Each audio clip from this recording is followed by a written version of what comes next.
السلام عليكم ورحمة الله وبركاته.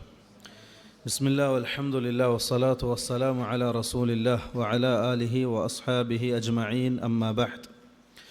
اللهم انفعنا بما علمتنا وعلمنا ما ينفعنا وزدنا علما يا رب العالمين.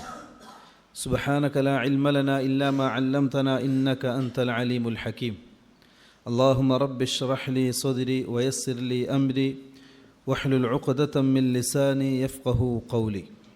പ്രിയമുള്ള വിദ്യാർത്ഥികളെ, സഹോദരന്മാരെ, നമ്മൾ ഇന്ന് പഠിക്കുന്നത് അൽ-അർബഊൻ അൻ-നവവിയ്യ എന്ന കിതാബിലെ മൂന്നാമത്തെ ഹദീസാണ് നമ്മൾ ഇൻഷാ അല്ലാഹ് ഇന്ന് പഠിക്കുന്നത്. അൻ അബി അബ്ദുറഹ്മാൻ അബ്ദുല്ലാഹി ഇബ്നു ഉമർ ഇബ്നു ഖത്താബ് റളിയല്ലാഹു അൻഹുമാ ഖാൽ സമിഅ്തു റസൂലല്ലാഹി സ്വല്ലല്ലാഹു അലൈഹി വസല്ലമ യഖൂൽ بني الإسلام على 5: شهادة أن لا إله إلا الله وأن محمدا رسول الله وإقام الصلاة وإيتاء الزكاة وحج البيت وصوم رمضان. رواه البخاري ومسلم. ഇമാം ബുഖാരിയും മുസ്ലിമും റിപ്പോർട്ട് ചെയ്യുന്ന അബ്ദുല്ലാഹ് ബിൻ ഉമർ റളിയല്ലാഹു അൻഹുവിൻ്റെ ഹദീസാണ്. നമ്മളിപ്പോഴും ഉമർ ഖത്താബ് റളിയല്ലാഹുവിൻ്റെയും കുടുംബത്തിൻ്റെയും ഹദീസിനെ കറങ്ങിക്കൊണ്ടേയിരിക്കുകയാണ്. ആദ്യത്തെ ഹദീസ് ആരതാ? Umar bin Khattab. രണ്ടാമത്തതോ ഉമർ ബിൻ ഖത്താബ്. മൂന്നാമത്തത് Abdullah bin Umar ibn Khattab റളിയല്ലാഹു അൻഹും. ഈ ഹദീസ് ഉദ്ധരിക്കുന്നത് Abu Abdurrahman Abdullahi bin Umar. Abu Abdurrahman അദ്ദേഹത്തിൻ്റെ കുന്നിയത്താണ്. അബ്ദുല്ലാഹി ബിൻ ഉമറിൻ്റെ കുന്നിയത്താണ് അബു അബ്ദുറഹ്മാൻ എന്നുള്ളത്. അദ്ദേഹം ഹിജറ 73 അദ്ദേഹം മരണപ്പെടുന്നത്. ഹിജറ 73. എത്രാമത്തെ വർഷം? എത്രാമത്തെ വയസ്സിൽ? 85-ാമത്തെ വയസ്സിൽ. 85-ാമത്തെ വയസ്സിൽ ഹിജ്റ 73 അദ്ദേഹം മക്കത്ത് വെച്ച് മരണപ്പെടുന്നത്. ഏറ്റവും കൂടുതൽ ഹദീസ് റിപ്പോർട്ട് ചെയ്ത സഹാബാക്കൾ, അതിൽ രണ്ടാമത്തെ ആളാണ് അബ്ദുല്ലാഹി ബിൻ ഉമർ റളിയല്ലാഹു അൻഹു. ആദ്യത്തെ ആളാരാ? അബു ഹുറൈറ റളിയല്ലാഹു അൻഹു. 5374 ഹദീസ് റിപ്പോർട്ട് ചെയ്ത്. ഇദ്ദേഹം 2630 ഹദീസ്, അല്ലേ? 2630 ഹദീസുകൾ ഉദ്ധരിച്ചിട്ടുണ്ട്. ഇന്ന് ഇസ്ലാമിക ചരിത്രത്തിൽ അസ്സിൽസിലത്തു ദഹബിയ, സനദുകളിൽ ഏറ്റവും നല്ല സനദ് എന്നറിയപ്പെടുന്ന സനദ് അബ്ദുല്ലാഹി ബിൻ ഉമറിൻ്റെ സനദാണ്, അല്ലേ? റിവായത്ത് മാലിക് അൻ നാഫി അൻ അബ്ദുല്ലാഹി ബിൻ ഉമർ റളിയല്ലാഹു അൻഹു. അതാണ് ഏറ്റവും നല്ല സനദ് എന്നറിയപ്പെടുന്നത്. രണ്ടാമത്തെ അഭിപ്രായം അസഹുൽ അസാനിദ് ഹുവ അൻ സുഹരി, റിവായത്ത് സുഹരി അൻ സാലിം അൻ അബ്ദുല്ലാഹി ബിൻ ഉമർ റളിയല്ലാഹു അൻഹു. ഇത് രണ്ടുമാണ് ഏറ്റവും നല്ല സനദ്, ഏറ്റവും അസഹായ സനദ് എന്ന് ചരിത്രത്തിൽ അറിയപ്പെട്ടിട്ടുള്ളത്. ഈ അബ്ദുല്ലാഹി ബിൻ ഉമർ റളിയല്ലാഹു അൻഹു അബാദിലകളിൽപ്പെട്ട ആളാണ്. അബാദില എന്ന് പറഞ്ഞാൽ മദീനയിൽ ഒരേ കാലഘട്ടത്തിൽ ജീവിക്കുകയും അതേപോലെ മദീനയിൽ ഫത്വകൾ മടക്കപ്പെടുകയും ചെയ്തിട്ടുള്ള 4 അബാദിലകൾ, അബ്ദുള്ള വെച്ചുകൊണ്ട് തുടങ്ങുന്ന 4 പ്രഗത്ഭന്മാരായ സഹാബാക്കൾ, അവരാണ് അൽ അബാദിലത്തുൽ അർബഅ എന്നറിയപ്പെടുന്നത്. ഒന്നാരാ? അബ്ദുല്ലാഹി ബിൻ അബ്ബാസ് റളിയല്ലാഹു അൻഹു. 2 അബ്ദുല്ലാഹി ബിൻ ഉമർ റളിയല്ലാഹു അൻഹു. 3 അബ്ദുല്ലാഹി ബിൻ സുബൈർ റളിയല്ലാഹു അൻഹു. 4 Abdullahi bin Amr bin as റളിയല്ലാഹു അൻഹു. ഈ 4 ആൾക്കാരാണ് അൽ അബാദിലത്തുൽ അർബഅ എന്നറിയപ്പെടുന്നത്. ഇങ്ങനെ പേര് കിട്ടാൻ കാരണം അവർ 4 പേരും ഒരേ കാലഘട്ടത്തിൽ ജീവിച്ച ആൾക്കാരും ആ 4 പേരിലേക്കായിരുന്നു അന്ന് ഫത്വകൾ മടക്കപ്പെട്ടിരുന്നത്. ഈ 4 പേര് ഒരു കാര്യത്തിൽ ഇത്തിഫാഖായാൽ വഹാദ ഖൗലുൽ അബാദില എന്നാണ് അറിയപ്പെട്ടിരുന്നത്. അതുകൊണ്ടാണ് അബാദിൽ എന്ന് പേര് കിട്ടാൻ കാരണം. അദ്ദേഹമാണ് ഈ ഹദീസ് ഉദ്ധരിക്കുന്നത്. അദ്ദേഹം പറയാണ്, സമിഅ്തു റസൂലല്ലാഹി സ്വല്ലല്ലാഹു അലൈഹി വസല്ലമ യഖൂൽ, റസൂലുള്ളാഹി സ്വല്ലല്ലാഹു അലൈഹി വസല്ലം പറയുന്നതായിട്ട് ഞാൻ കേട്ടു. മൂന്നാമത്തെ ഹദീസ് ഉദ്ധരിക്കുന്ന ആളാരാ? ആദ്യം അബൂ ഹുറൈറ, 2 അബ്ദുല്ലാഹി ബിൻ ഉമർ, മൂന്നാമത്തേതാരാ? ആര്? ആയിഷ, അല്ലേ? എത്രയാ? 2210 ഹദീസ്. ഈ ഹദീസ് അദ്ദേഹം പറയുന്നത്, റസൂലുള്ളാഹി സ്വല്ലല്ലാഹു അലൈഹി വസല്ലം തങ്ങൾ പറഞ്ഞതായി ഞാൻ കേട്ടു. ബുനിയൽ ഇസ്ലാമു അലാ 5. ബുനിയൽ ഇസ്ലാമു, ഇസ്ലാം എടുക്കപ്പെട്ടു. ബന യബ്നി, എടുക്കുക, അല്ലേ? അതിൽ ബുനിയ, എടുക്കപ്പെട്ടു.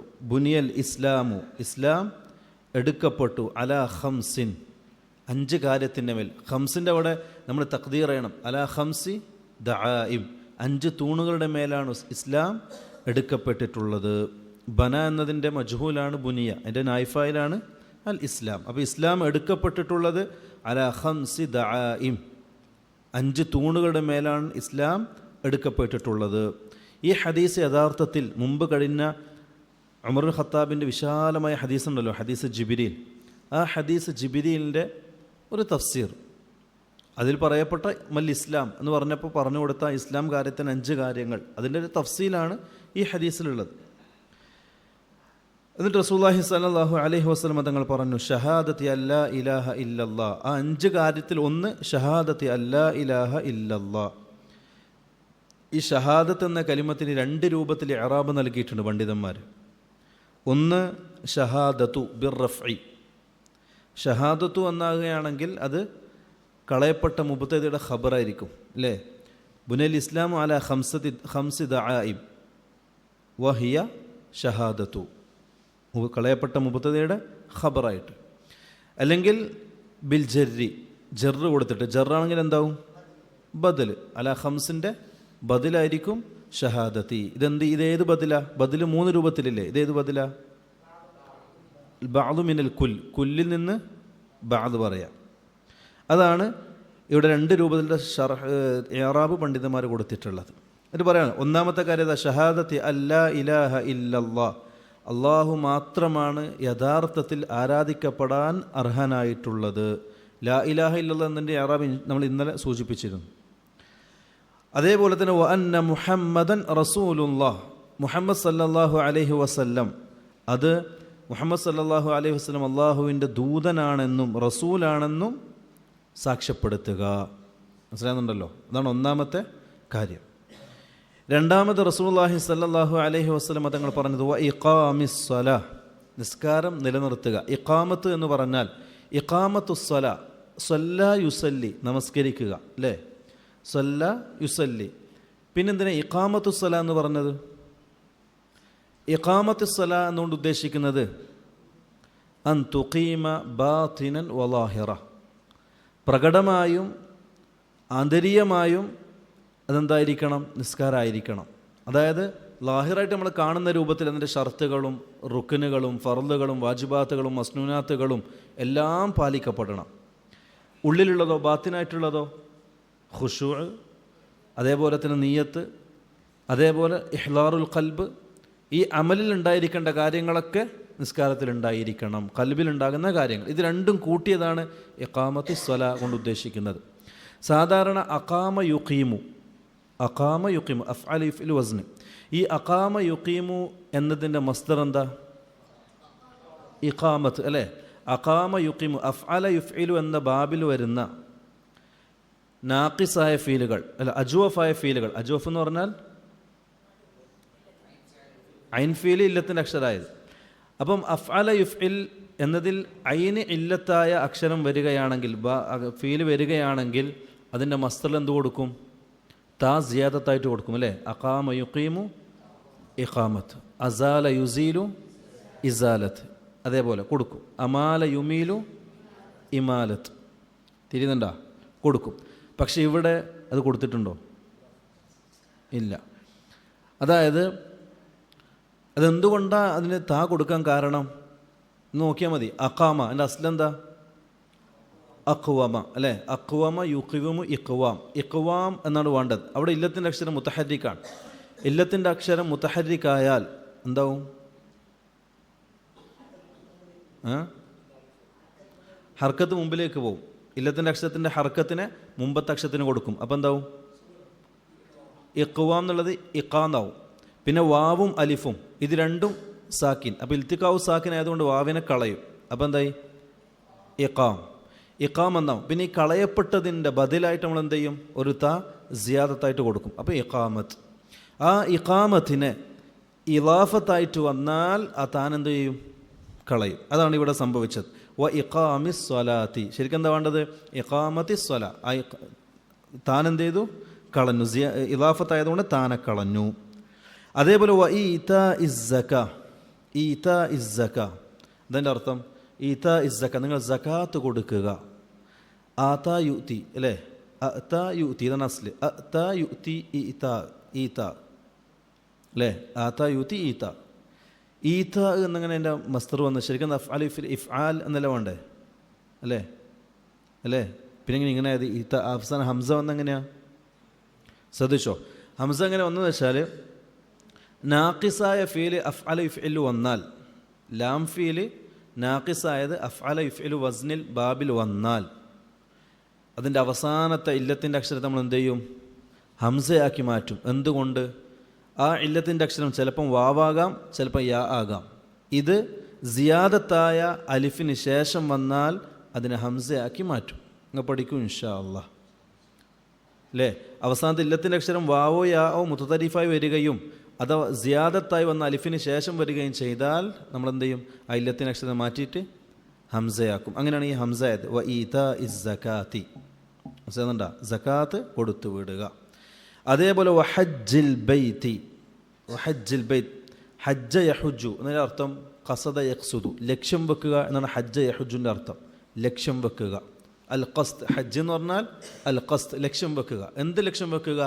അള്ളാഹുവിൻ്റെ ഭവനമായ കഅബയെ ലക്ഷ്യം വെക്കുക. അതാണ് ഹജ്ജ യഹുജു അല്ലേ. വഹജ്ജിൽ ബൈത്തി, ബൈത്തിനെ ലക്ഷ്യം വെക്കുക, അതായത് കഅബയെ ലക്ഷ്യം വെക്കുക. മുത്തലഖായിട്ട് എവിടെയും ഖുർആനിലും ഹദീസിലും മുത്തലഖായി ബൈത്ത് എന്ന് പ്രയോഗിക്കപ്പെട്ടാൽ എൻ്റെ അർത്ഥം എന്തായിരിക്കും? കഅബ. അപ്പോൾ കഅബയെ ലക്ഷ്യം വെക്കുക, അതാണ് ഹജ്ജ് കൊണ്ട് അർത്ഥമാക്കുന്നത്. അതേപോലെ തന്നെ വസൗമി റമളാന, റമളാനിലെ നോമ്പും. ഈ 5 കാര്യത്തിന് മേലെ ഇസ്ലാം എടുക്കപ്പെട്ടത്. റമളാനിന് നിസ്ബ് കിട്ടാൻ കാരണം എന്താ? എന്തുകൊണ്ട്? മജ്റൂറും ബിൽ ഫത്ഹ ലഅന്നഹു ഗൈറു മുൻസരിഫ്. ഗൈറു മുൻസരിഫിന് ഫത്ഹത്ത് കൊണ്ടാണ് എന്ത് കിട്ടുക? ജർ കിട്ടുക. റവാഹുൽ ബുഖാരി വ മുസ്ലിം, ഇമാം ബുഖാരി മുസ്ലിം റിപ്പോർട്ട് ചെയ്യുന്ന ഹദീസാണ്. ഈ ഹദീസിൻ്റെ പ്രത്യേകത അറിയോ? ഈ ഹദീസിൽ 5 കാര്യങ്ങളാണ് പറയപ്പെട്ടത്.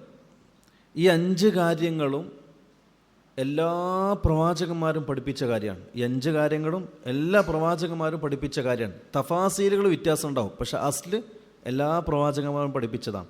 മൂസാ നബി അലൈഹി സ്വലാത്തു വസ്സലാം നിസ്കാരം ഉണ്ടായിരുന്നില്ലേ? എത്ര റക്അത്താ ഇല്ലേ? ഇസ്ലാമി അറാജിൻ്റെ ഹദീസില്ലേ, റസൂലുള്ളാഹി തങ്ങൾ മൂസാ നബി കാണുമ്പോൾ പറയും നിൻ്റെ ഉമ്മത്തിന് സഹിക്കൂല, മാറ്റി വരണം. അങ്ങനെ അപ്പം എല്ലാ പ്രവാചകന്മാർക്കും അസ്ലിയായി പഠിപ്പിക്കപ്പെട്ട കാര്യമാണ് ഈ 5 എണ്ണം അല്ലേ. നിങ്ങൾക്ക് സൂറത്ത് നോക്കിയാൽ ഖുർആൻ പരിശോധിച്ചാൽ കാണാൻ പറ്റും. വൗസാനി ബിസ്സലാത്തി വസ്സകാത്തി മാ ദുംതു ഹയ്യ. വൗസാനി ബിസ്സലാത്തി വസ്സകാത്ത്, സ്വലാത്തും സകാത്തും 2 എണ്ണമായില്ലേ. അടുത്ത ആയത്ത് വഅദ്ദിൻ ഫിന്നാസി ബിൽ ഹജ്ജ് യഅതൂക റിജാല. ആരാ പറയുന്നത്? ഇബ്രാഹിം നബി. ഹജ്ജായി 3 കാര്യമായില്ലേ. 4മത്തത് കുതിബ അലൈക്കുമുസ്സിയാം കമാ കുതിബ അലല്ലദീന മിൻ ഖബലിക്കും. അപ്പോൾ മുമ്പ് കഴിഞ്ഞു പോയ പ്രവാചകന്മാർക്ക് എന്തുണ്ട്? നോമ്പുണ്ട്. അപ്പോൾ ഈ 5 കാര്യങ്ങളും, പിന്നെ ഷഹാദത്തിൻ്റെ കാര്യം പറയാനില്ല, അതെല്ലാവർക്കും ബാധകമാണ്, എല്ലാ ഉമ്മത്തിനും ബാധകമാണ്. ഈ 5 കാര്യങ്ങളും ഇസ്ലാമിൻ്റെ അടിസ്ഥാനമാണ്. ഇതെല്ലാ ഉമ്മത്തിനും ബാധകമാണ്. എല്ലാ പ്രവാചകന്മാരും പഠിപ്പിച്ച കാര്യം കൂടിയാണ്. പക്ഷെ അതിൻ്റെ തഫാസീലുകളിൽ വ്യത്യാസം വരും. പിന്നെ ഈ ഹദീസ് നമ്മൾ ശ്രദ്ധിക്കേണ്ട കാര്യം, തൊട്ട് മുമ്പ് ജിബ്രീലിൻ്റെ ഹദീസിൽ ആദ്യം സൗമി റമളാൻ, പിന്നെ ഹജ്ജുൽ ബൈത്ത്, അങ്ങനെയല്ലേ പറഞ്ഞേ? ആദ്യം നോമ്പ് പിന്നെ ഹജ്ജ്. പക്ഷേ ഈ ഹദീസിൽ ആദ്യം ഹജ്ജ് പിന്നെ നോമ്പ്. അങ്ങനെ പറയുന്നതുകൊണ്ട് എന്തെങ്കിലും പ്രയാസമുണ്ടോ, ബുദ്ധിമുട്ടുണ്ടോ? ഇല്ല. അത് തർത്തീബു ദിക്രി, കാര്യങ്ങൾ തർത്തീബായി പറയുന്നു എന്ന് മാത്രം. ആ തർത്തീബ് തെറ്റിയ പ്രശ്നമുണ്ടോ? പ്രശ്നമില്ല. അപ്പോൾ ഹദീസിൽ ഒരു തആറുദോ മുആറദത്തോ വരുന്നില്ല. ഇതാണ് ഈ ഹദീസിൽ നമ്മൾ മനസ്സിലാക്കേണ്ടത്. ഇതുപോലെ തന്നെ ഈ ഹദീസ് പ്രധാനപ്പെട്ട് മനസ്സിലാക്കുന്ന 2 ഫായിദകൾ. ഒന്ന്, ഹുക്മു താരിഖി സല, നിസ്കാരം ഉപേക്ഷിക്കുന്നവൻ്റെ ഹുക്മ്. നിസ്കാരം ഉപേക്ഷിക്കുന്നവൻ്റെ ഹുക്മ്. ഒരാൾ നിസ്കാരം ഉപേക്ഷിച്ചത് ഇനാദൻ, കിബറ് കൊണ്ട്, അഹങ്കരിച്ച്, മോട്ട് കാണിച്ച്, അതായത് നിസ്കാരം ഇല്ല, നിസ്കരിക്കില്ല, അത് വാജിബല്ല എന്ന് പറഞ്ഞുകൊണ്ടാണ് ഒരാൾ നിസ്കാരം ഉപേക്ഷിക്കുന്നതെങ്കിൽ ഫഹുവ കാഫിർ. ഇത്തിഫാഖുൽ ഉലമ, എല്ലാ ഉലമാക്കളും ഏക അഭിപ്രായക്കാരാണ് ആ വിഷയത്തിൽ. ഇനാദോടുകൂടി നിസ്കാരം ഉപേക്ഷിച്ചാൽ കാഫിറാണ്. 2മത്തത് അത്തകാസുൽ, മടി, അലസത. അങ്ങനെ നിസ്കാരം ഉപേക്ഷിച്ചു. നമ്മൾ ഈ കാലഘട്ടത്തിൽ അധികം ആൾക്കാർ ഉപേക്ഷിക്കുന്നത് പോലെ അലസത, ഒരു ശ്രദ്ധയില്ലായ്മ, ഗൗരവമില്ലായ്മ. അങ്ങനെയാണ് ഉപേക്ഷിക്കുന്നതെങ്കിൽ ഫീഹി ഖൗലാൻ, 2 അഭിപ്രായമുണ്ട്. അതിൽ 1മത്തെ അഭിപ്രായം അന്നഹു കാഫിർ, അയാൾ കാഫിറാണ്. 2മത്തെ അഭിപ്രായം കാഫിറല്ല, പക്ഷേ യുഖ്തലു ഹദ്ദൻ, നിസ്കാരം ഉപേക്ഷിച്ചു എന്നതിൻ്റെ പേരിൽ ഹദ്ദായി ഓനെ കൊല ചെയ്യപ്പെടും. ഇതാണ് ഇൻഷാ അല്ലാഹ് നിങ്ങൾ പഠിക്കും എന്താണെന്നുള്ളത്. ഇതാണ് രണ്ടാമത്തെ അഭിപ്രായം. ഇമാം മാലിക്, ഇമാം ഷാഫിഈ, ഇമാം അഹ്മദ്, ഈ മൂന്ന് മദ്ഹബിലും ഇതേ അഭിപ്രായമാണ്. എന്നാൽ ഹനഫി മദ്ഹബിൽ അദ്ദേഹം മരിക്കുന്നത് വരെ ജയിലടക്കപ്പെടണം. ഔ അല്ലെങ്കിൽ യുസല്ലി, നിസ്കരിക്കുന്നത് വരെ, ഒന്നുകിൽ നിസ്കരിക്കുന്നത് വരെ അല്ലെങ്കിൽ മരിക്കുന്നത് വരെ അദ്ദേഹത്തെ ജയിലിലടക്കണം. ഇതാണ് താരിഖുസ്സല, നിസ്കാരം ഉപേക്ഷിക്കുന്നവൻ്റെ ഏറ്റവും ഷോർട്ടായിട്ടുള്ള അഹ്കാമുകൾ. അതേപോലെ തന്നെയാണ് സക്കാത്തും അതേപോലെ തന്നെയാണ്. അതുകൊണ്ടാണ് അബൂബക്കർ സിദ്ദീഖ് റളിയല്ലാഹു അൻഹു, നിങ്ങൾ അദ്ദേഹത്തിൻ്റെ കാലഘട്ടത്തിൽ സക്കാത്ത് നിഷേധിച്ചവരുമായി യുദ്ധം ചെയ്തു.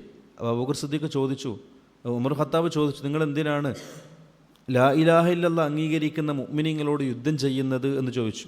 അല്ലേ, മുഅ്മിനീനോട് യുദ്ധം ചെയ്യാൻ പറ്റുമോ? അപ്പോൾ അബൂബക്കർ സിദ്ദീഖ് റളിയല്ലാഹു അൻഹു ഒരു കാര്യം പറഞ്ഞു. എന്താ? ലൗ ഉഖാതിലന്ന മൻ ഫറഖ ബൈന സ്വലാത്തി വസ്സക്കാ. എൻ്റെ അർത്ഥം എന്താ? നിസ്കാരം ഉപേക്ഷിച്ചവനോട് യുദ്ധം ചെയ്യപ്പെടണം, അതേപോലെ സക്കാത്ത് ഉപേക്ഷിച്ചവനോടും യുദ്ധം ചെയ്യപ്പെടണം. അപ്പോൾ പണ്ഡിതന്മാർ ഇസ്തിംബാത്ത് ചെയ്തത് നിസ്കാരത്തിൻ്റെ അതേ ഹുക്കുമാണ് സക്കാത്തിനും. ഇതാണ് ഈ ഹദീസിൽ പൊതുവായി നമുക്ക് മനസ്സിലാക്കാനുള്ളത്. ഹാദാ വല്ലാഹു അഅലം വസല്ലല്ലാഹു അലാ നബിയ്യിനാ മുഹമ്മദിൻ വഅലാ ആലിഹി വസഹ്ബിഹി വസല്ലം.